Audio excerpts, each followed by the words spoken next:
को आरोपी बनाने का आदेश दिया, उसने ही पिछले साल पूर्व प्रधानमंत्री से पूछताछ करने का हुक्म दिया था। सवाल उठता है कि अपनी बेदाग छवि के लिए जाने जाने वाले मनमोहन सिंह पर घोटाले का दाग क्यों लगता दिख रहा है। इसका जवाब पूरे मामले को समझने पर मिल सकता है।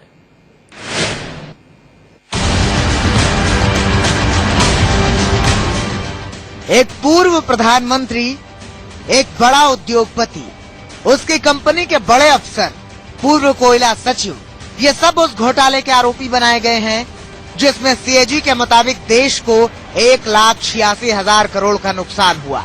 कांग्रेस के मुताबिक 1993 के बाद से जितने भी कोल ब्लॉक दिए गए उनके लिए पहले आओ पहले पाओ की नीति थी।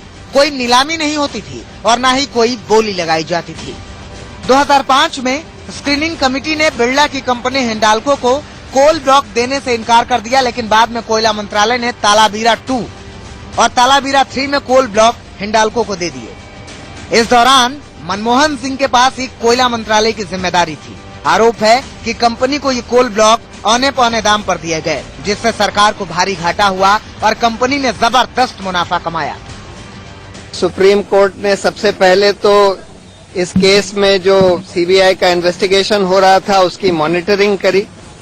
उसके बाद एक स्पेशल जज की नियुक्ति करी और स्पेशल पब्लिक प्रोसिक्यूटर की नियुक्ति करी, जिसके वजह से आज ये हो पाया कि इतने बड़े बड़े लोगों के खिलाफ भी चार्जशीट और समनिंग हो पाई है।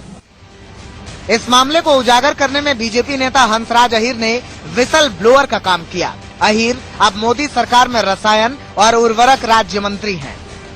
प्रधानमंत्री डॉक्टर मनमोहन सिंह तत्कालीन समय में और उनके साथ में कोयला मंत्रालय के तत्कालीन सचिव और अनेक अधिकारी, अनेक बड़े बड़े उद्योगपति, इन पर कार्रवाई होना ये मैं सहज मानता हूं, ये होना ही चाहिए थी। अहीर की शिकायत के बाद ही सीबीआई जांच शुरू हुई। मामला गरमाया तो सूत्र बताते हैं कि मनमोहन सिंह इतना परेशान हो गए कि उन्होंने बीजेपी नेताओं से बात की। उनसे कहा कि वो राजनीतिक द्वेष की भावना से उनके खिलाफ आवाज क्यों उठा रहे हैं।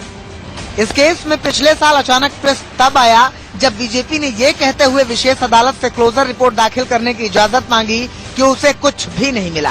कोर्ट ने इस अपील को ठुकरा दिया, आदेश दिया कि मनमोहन सिंह से भी पूछताछ हो, मुकम्मल जांच हो और सच सामने लाया जाए। अब इसी के तहत कोर्ट ने मनमोहन सिंह समेत 6 आरोपियों को तलब किया है। आशीष सिन्हा के साथ यतेंद्र शर्मा, दिल्ली, इंडिया न्यूज।